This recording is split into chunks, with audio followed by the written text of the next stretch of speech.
Think and grow rich, लेखक Napoleon Hill. The millions books knowledge, इच्छा प्रकृति माँ को पराजित करती है। इस अध्याय के लिए एक उपयुक्त शिक्षक के रूप में मैं सबसे असामान्य व्यक्तियों जिन्हें आज तक मैंने जाना है में से एक का परिचय कराना चाहता हूँ। मैंने उसे पहली बार 24 साल पहले पैदा होने के कुछ ही मिनटों बाद देखा था।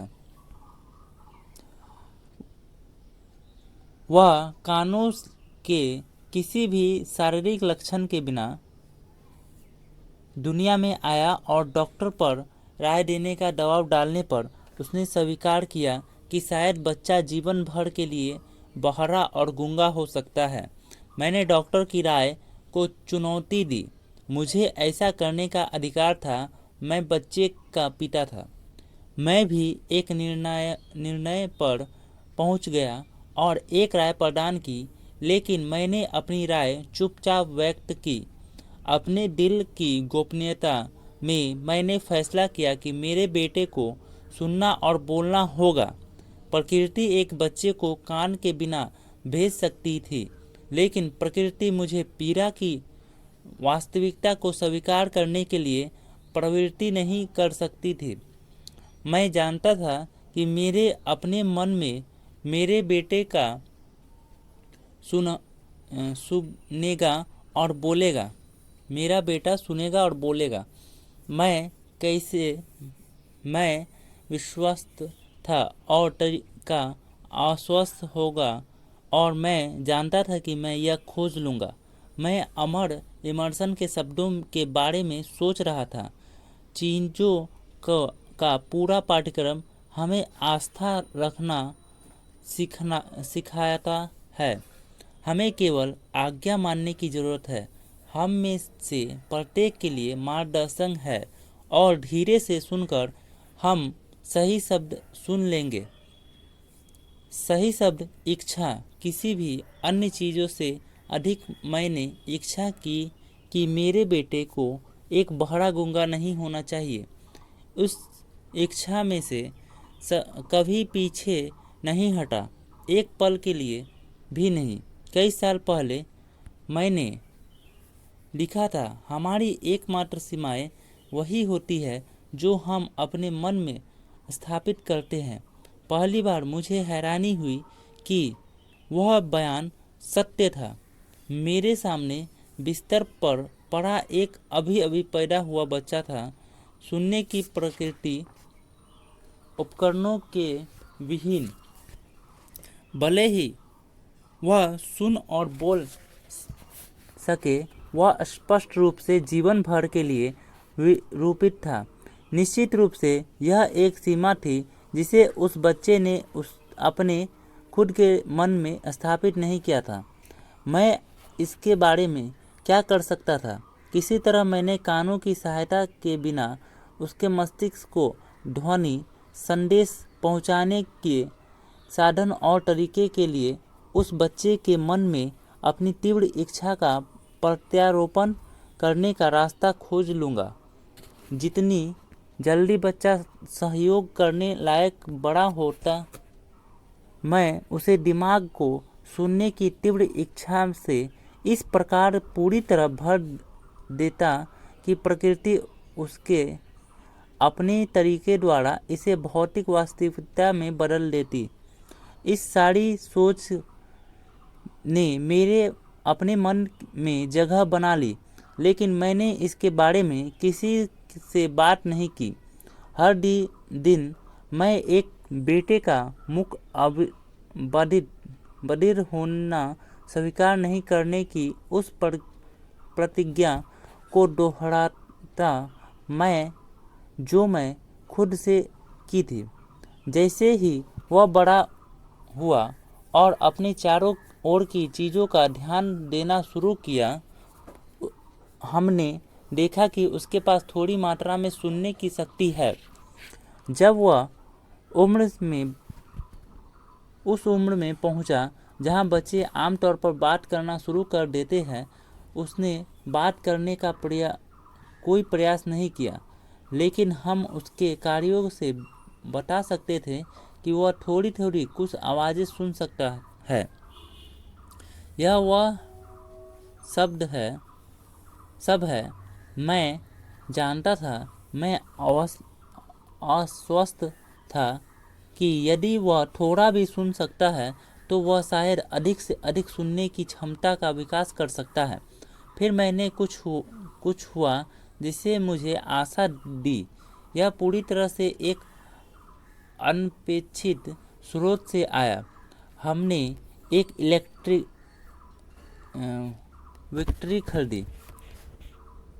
जब बच्चे ने पहली बार संगीत सुना, वह परम आनंद में चला गया और तुरंत मशीन को हथिया लिया। जल्द ही उसने उनमें से एक कुछ निश्चित रिकॉर्डर की अपनी पसंद प्रदर्शित की। टिपेरी का रास्ता लंबा है। एक अफसर का विक्ट्रोला के सामने खड़े होकर डिब्बे के किनारे दो दांतों से जोर से जकड़कर उसने वह हिस्सा दो हिस्सों तक बार बार बजाया। उसकी इस स्वयं बताई गई आदत का महत्व हमें कई सालों बाद स्पष्ट नहीं हो पाया था, क्योंकि हमने उस समय तक ध्वनि के अस्तित्व चालन के सिद्धांत के बारे में नहीं सुना था। उसके द्वारा इलेक्ट्रो का प्रयोग करने के विक्ट्रोला का प्रयोग करने के बाद मैं पाया कि जब उसके कर्णफूल या मस्तिष्क के आधार पर मैं अपने होठों से स्पर्श करके बात करता था, वह मुझे काफ़ी स्पष्ट रूप से सुन सकता था। इस खोज ने मेरी अधिकार में वह आवश्यक माध्यम दे दिया जिसके द्वारा मैं अपने बेटे की सुनने और बोलने की क्षमता के विकास में मदद करने के लिए अपनी तीव्र इच्छा को स्वीकारता वास्तविकता में बदलना शुरू किया। उस समय तक वह कुछ निश्चित शब्दों को बोलने की कोशिश कर रहा था। यह दृष्टिकोण हिम्मत बढ़ाने से कोसों दूर था, लेकिन विश्वास द्वारा समर्पित इच्छा असंभव जैसा कोई शब्द नहीं जानती है। यह निर्धारित करने के बाद कि वह मेरी आवाज़ स्पष्ट रूप से सुन सकता है, मैं सुनने और बोलने की इच्छा को तुरंत ही उसके दिमाग में भेजना शुरू किया। मैंने जल्द ही खोज लिया कि बच्चे को सोने के समय ही कहानियों में मज़ा आता था। मैं उसके आत्मा निर्भरता, कल्पना और सुनने और सामान्यता रहने की एक गहरी इच्छा के विकास के लिए बनाई गई कहानियों को सृजन के लिए काम करने लगा। विशेषकर एक कहानी थी जिसे मैंने हर बार जब भी यह सुनाई, कुछ नया और नाटकीय रंग देखकर जोड़ दिया। इसका प्रारूप उसके दिमाग में यह विचार रोपने करने के लिए तैयार किया गया कि उसका दुख एक दायित्व नहीं बल्कि बहुत अधिक मूल्यवान एक परिसंपत्ति था। इस तथ्य के बावजूद कि सारा दर्शन जिसकी मैंने जांच की थी स्पष्ट रूप से संकेत दिया और हर विपरीत परिस्थितियों अपने साथ एक बार श्रेष्ठता के बीज लाती है, मुझे यह अवश्य ही स्वीकार करना चाहिए कि मुझे इसका जरा सा भी अंदाजा नहीं था कि यह दुख कभी एक परिसंपत्ति कैसे बन सकती है। हालांकि मैंने सोने के समय कहानियों के दर्शन लपेटने का अभ्यास जारी रखा, इस उम्मीद में कि वह समय आएगा जब वह कोई योजना बना लेगा जिसके द्वारा उसके अक्षमता से किसी उपयोगी उद्देश्य को पूरा कराया जा सके। मुझे स्पष्ट रूप से कारण बताया गया था कि कानों और सुनने की प्रवृत्ति क्षमता की कमी की कोई पर्याप्त प्रतिपूर्ति नहीं थी। विश्वास द्वारा समर्पित इच्छा के कारण को एक तरफ ढकेल दिया और मुझे जारी रखने के लिए प्रेरित किया। मैं जैसे ही पीछे मुड़कर अनुभव का विश्लेषण करता हूँ, अब मैं देख सकता हूँ कि मुझे मेरे बेटे की आस्था का आश्चर्यजनक परिणाम के साथ बहुत गहरा संबंध था। मैंने उसको जो भी बताया वह उस पर उसने कोई सवाल नहीं किया। मैंने उस पर यह विचार थोप दिया कि उसके पास अपने बड़े भाई की तुलना में एक विशिष्ट बढ़त है और यह बढ़त कई मायनों में खुद को दर्शाएगी। उदाहरण के लिए, स्कूल के शिक्षक जब देखेंगे कि उसके कान नहीं हैं, तो इस कारण वे उसका विशेष ध्यान रखेंगे और उससे असाधारण दयालुता के साथ व्यवहार करेंगे, जो वे हमेशा करते हैं। उसकी माँ ने शिक्षकों से बात करके और उसके साथ बच्चों का आवश्यक अतिरिक्त ध्यान देने की व्यवस्था करके वह सब देखा है। मैंने उसे यह विचार भी दिया है कि जब वह अखबारों को बेचने लायक बड़ा बन जाएगा, तब उसके पास अपने भाई पर बड़ी बढ़त होगी, इस वजह से कि लोग देख सकेंगे कि इस तथ्य के बावजूद उसके कान नहीं थे, वह एक उज्जवल मेहनती लड़का था। वे इसे उसके सामान के लिए अतिरिक्त पैसे का भुगतान करेंगे। हम देख सकते थे कि धीरे धीरे बच्चे की सुनने की क्षमता और सुधार हो रहा है। इसके अलावा अपने दुख के कारण उसके पास स्वयं के प्रति सजग होने की थोड़ी सी भी प्रवृत्ति नहीं थी। जब वह 7 साल का था तो उसने पहली बार यह सबूत दिया कि उसके दिमाग सार्वजनिक सर्वलिंगिक का हमारा तरीका सफल हो रहा था। कई महीनों तक उसने समाचार पत्रों की बिक्री के विशेषाधिकार के लिए विनती की, लेकिन उनकी माँ अपनी सहमति नहीं देती थी। उसे डर था कि उसके बहरेपन ने उसके लिए अकेले सड़क पर जाना असुरक्षित बना दिया था। अंत में उसने मामला अपने खुद के हाथों में ले लिया। एक दोपहर जब उसे नौकरों के साथ घर पर छोड़ दिया गया था, वह रसोई घर की खिड़की पर चढ़ा, हाथ पैरों से सहारे जमीन पर और अपने आप निकल पड़ा।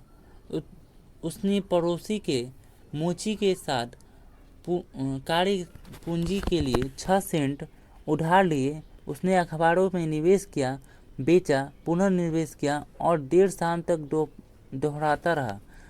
शेष निकालने से और अपने बैंकर से उधार लिए 6 सेंट वापस करने के बाद उसे 42 सेंट का शुद्ध लाभ हुआ।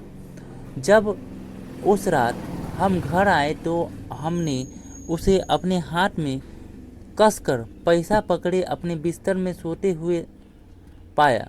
उसकी माँ ने उसका हाथ खोला, सिक्के उठाए और रोई। सब मिलकर उसने बेटे को पहली जीत पर रोने बहुत अनुचित लगाया। मेरी प्रतिक्रिया उल्टी थी। मैं दिल से हंसा, क्योंकि मैं जानता था कि बच्चे के मन में दुख के विश्वास और रवैया स्थापित करने का मेरा प्रयास सफल हो चुका था। उसकी माँ ने देखा अपने पहले व्यवसाय उद्यम में एक छोटा सा बहरा लड़का जो सड़कों पर बाहर चला गया पैसे कमाने के लिए अपने जीवन को खतरे में डाल दिया। मैंने एक बहादुर महत्वाकांक्षी आत्मनिर्भर छोटे व्यापारी को देखा जिसके स्वयं में प्रतिष्ठा 100% बढ़ गई थी, क्योंकि उसने स्वयं की पहल पर व्यापार किया था और जीत हासिल की थी। इस कार्रवाई ने मुझे खुश कर दिया, क्योंकि मैं जानता था कि उसने साधन संपन्नता की विशेषता का सबूत दिया था, जो जीवन भर उसके साथ रहता। इसके बाद की घटना ने इसे सच साबित कर दिया। जब इसका बड़ा भाई कुछ चाहता था तो वह फर्श पर लेट जाता, हवा में अपने पैर मारता, जिसके लिए रोने से उसे पा लेता। जब छोटा बहरा लड़का कुछ चाहता तो पैसा कमाने की यह योजना बनाता, फिर स्वयं उसे खरीद लेता। वह अभी भी यह योजना का पालन करता है। सच में मेरे अपने ही बेटे ने मुझे सिखाया है कि क्षमता का प्रारंभिक प्रयासों के परिवर्तता किया जा सकता है, जिस पर वे कुछ योग्य लक्ष्य की ओर चढ़ाई कर सकते हैं। जब तक वे बाधाओं के रूप में स्वीकार नहीं किए जाते और बहानों के रूप में प्रयोग नहीं किए जाते, छोटा बहरा लड़का सिवा उसके पास से जोर से चिल्लाने के अपने शिक्षकों को सुन पाने की समझ हुआ बिना कक्षाओं, उच्च विद्यालयों और कॉलेज से गुजरा। वह बधिरों के स्कूल नहीं गया।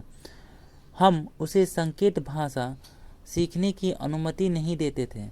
हम दृढ़ थे कि वह एक सामान्य जीवन जिए और सामान्य बच्चों के साथ मिले, और हम उस निर्णय का समर्थन करते रहे।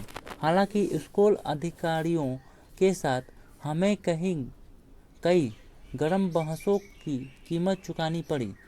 जब वह हाई स्कूल में था, उसने वह विद्युतीय श्रवण सहायता यंत्र प्रयोग करने की कोशिश की, लेकिन यह उसके किसी काम की नहीं था। जो विश्वास करते थे कि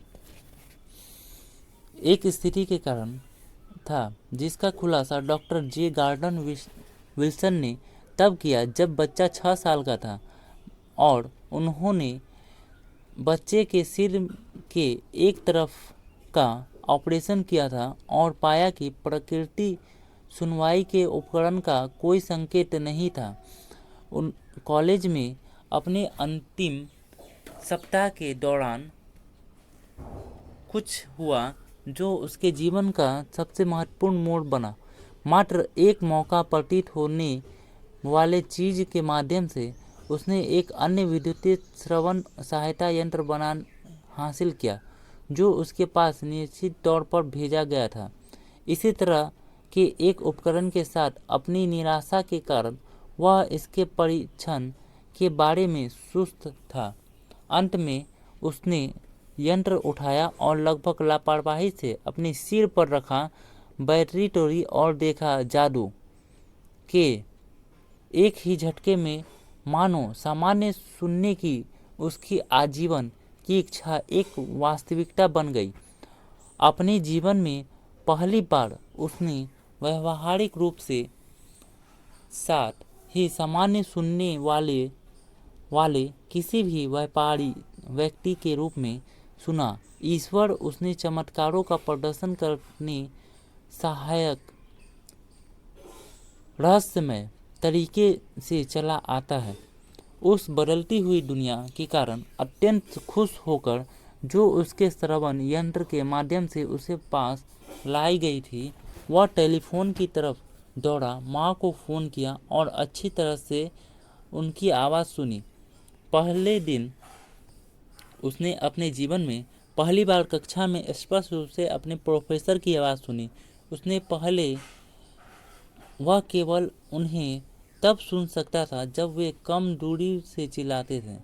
उसने रेडियो सुना, उसने बात करते चित्रों का सुना। अपने जीवन में पहली बार उनकी जोर जोर से बात करने की आवश्यकता के बिना वह अन्य लोगों के साथ स्वयं रूप से बातचीत कर सकता था। सच में उसने एक बदलती हुई दुनिया हासिल कर ली थी। हमने प्रकृति की त्रुटि को स्वीकार करने से मना कर दिया था और लगातार इच्छा से मात्र उपलब्ध व्यवहारिक साधनों के माध्यम से हमने प्रकृति को वह त्रुटि सही करने के लिए प्रवृत्त किया था। इच्छा ने लाभांश का भुगतान करना शुरू कर दिया था, लेकिन जीत अभी तक पूरी नहीं हुई थी। लड़के को अभी भी अपने अक्षमता को एक बराबर गुण में परिवर्तित करने के लिए एक निश्चित और व्यवहारिक तरीके खोजना था। शायद ही पहले से ही प्राप्त हो चुकी चीज के महत्व का एहसास करके, लेकिन अपनी नई खोजी आवाज़ की दुनिया की खुशी के नशे में धुत हो उत्साह लेकिन अपनी नई खोजी आवाज़ की दुनिया की खुशी के नशे में धुत हो उत्साह से उसने अनुभव का वर्णन करते हुए अपने श्रवण यंत्र के निर्माता को एक पत्र लिखा।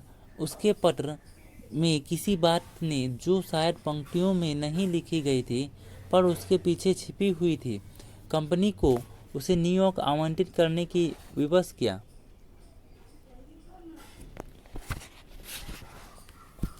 जब वह पहुंचा तो उसने कारखाने में ले जाया गया और मुख्य अभियंता के साथ बात करते समय उसने बदलती हुई दुनिया के बारे में बताते हुए एक विचार या एक प्रेरणा जो चाहे कहे उसे दिमाग में कौन दी। यह इस विचार का आवेग था जिससे उसके दुख को इस खूबी में परिवर्तित कर दिया जिसे आने वाले समय में हजारों को पैसे और खुशी दोनों में लाभांश का भुगतान करना निर्धारित था। उस विचार के आवेग का तात्पर्य यह था, यह उसके साथ हुआ कि वह लाखों लोगों की जो सुनने की उपकरणों के लाभ के बिना जीवन गुजारते हैं मदद कर सकते हैं, यदि वह उन्हें अपनी बदलती हुई दुनिया की कहानी बताने का एक रास्ता खोज सके। वह उसी समय अपने शेष जीवन को बहिर लोगों को उपयोगी सेवा प्रदान करने के लिए समर्पित करने का निर्णय पर पहुंच गया। पूरे 1 महीने तक उसने गहन अनुसंधान किया जिसके दौरान उसे श्रवण यंत्र निर्माता की विपणन प्रणाली का विश्लेषण किया और अपनी नई खोजी गई बदलती हुई दुनिया की पूरी दुनिया के श्रवण बहिरों के साथ साझा करने का प्रयोग उन लोगों के साथ संवाद स्थापित करने के तरीकों और साधन बनाए। जब यह पूरा हो गया था उसने अपने निष्कर्षों पर आधारित 2 साल की लिखित योजना प्रस्तुत की। जब उसने योजना कंपनी के सामने प्रस्तुत की तो उसे अपनी महत्वाकांक्षा पूरी करने के उद्देश्य से तुरंत ही एक पद दे दिया गया। जब वह काम करने गया तब उनका सपना बहुत छोटा सा था। हजारों बहरे लोगों के लिए आशा और व्यवहारिक रास्ता लाना उनकी किस्मत में लिखा था, जो उनकी मदद के लिए बिना हमेशा के लिए गूंगे बहरे रहकर बर्बाद हो गए होते। अपने श्रवण यंत्र के निर्माता के साथ जुड़ने के कुछ ही समय बाद उसने अपनी कंपनी द्वारा आयोजित की गई गूंगे बहरों को सुनने और बात करने के शिक्षण के उद्देश्य के लिए एक कक्षा में भाग लेने के लिए मुझे आमंत्रित किया। मैंने शिक्षा के ऐसे एक रूप के बारे में नहीं सुना था, इसलिए मैंने कक्षा का दौरा किया। उस उलझन में लेकिन उम्मीद के साथ कि मेरा समय पूरी तरह से बर्बाद नहीं होगा। यहाँ मैंने एक दर्शन देखा जिसे मुझे उस कार्य की एक बहुत विस्तृत दृष्टि दी, जिसे मैंने अपने बेटे के मन में सामान्य रूप से सुनने की इच्छा जगाने और जिंदा रखने के लिए किया था। मैंने गूंगों और बहरों को उसी आत्म अनुप्रयोग के माध्यम से वास्तव में सुनना और बात करना सिखाया जाता हुआ देखा, जिसका मैंने 20 से अधिक वर्ष पहले अपने बेटे को गूंगे बहरे से बचाने में इस्तेमाल किया था।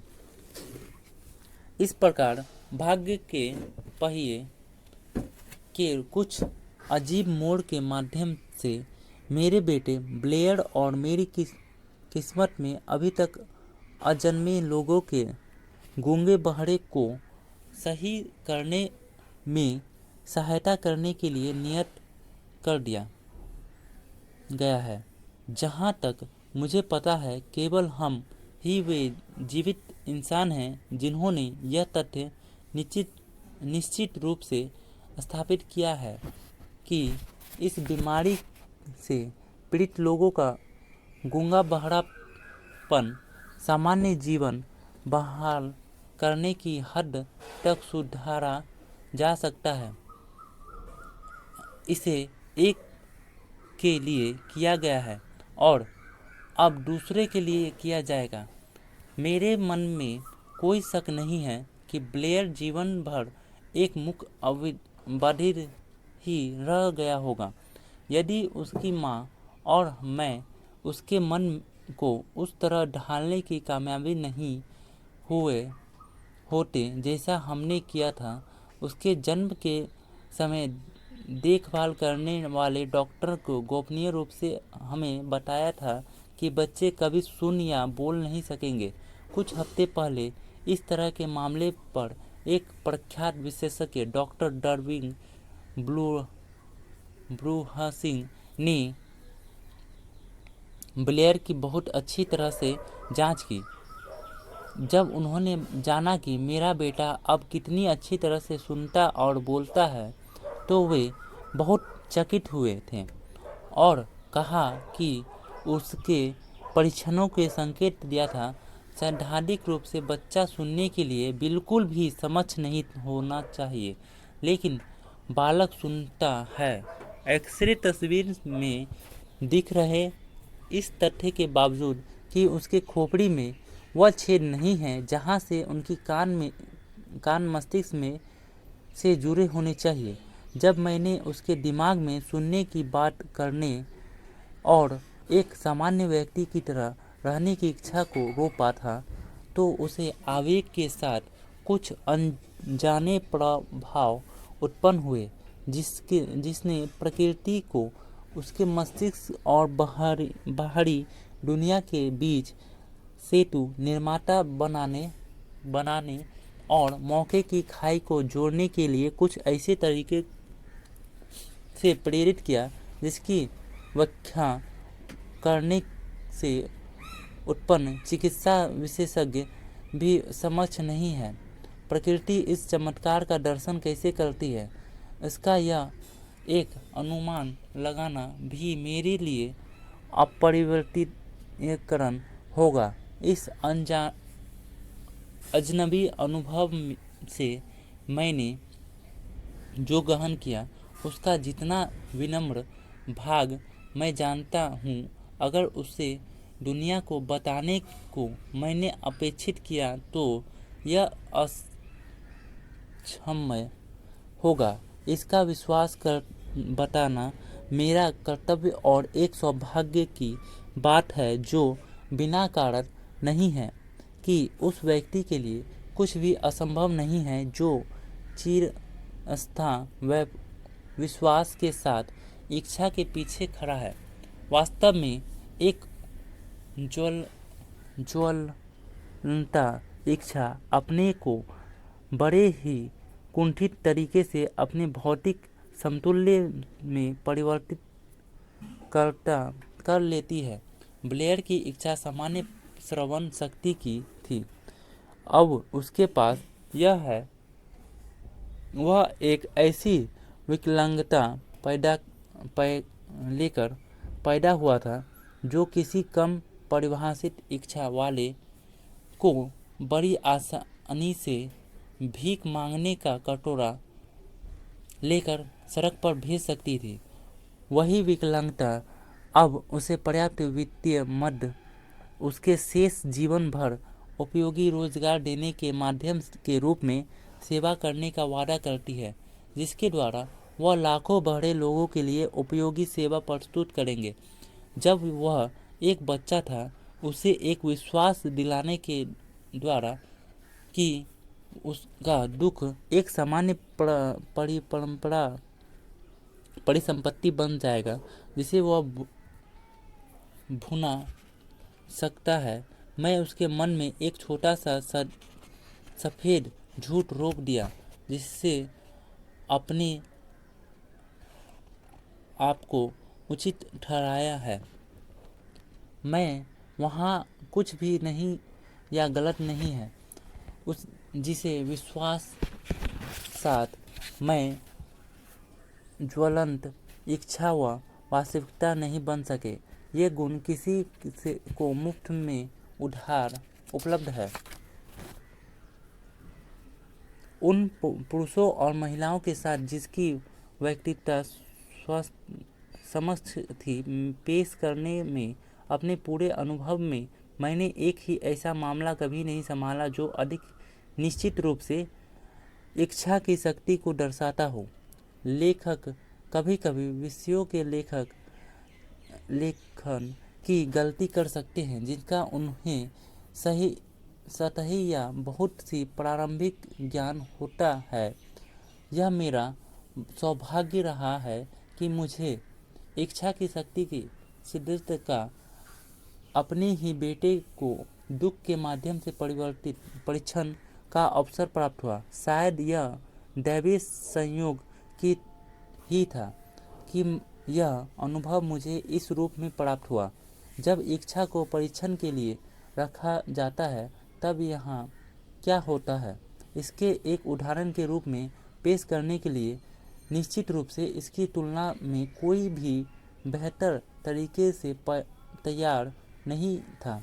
यदि प्रकृति माँ की इच्छा से सामने झुकती है, क्या यह तर्कसंगत है कि लोग मात्र ही एक ज्वलंत इच्छा को हरा सकते हैं?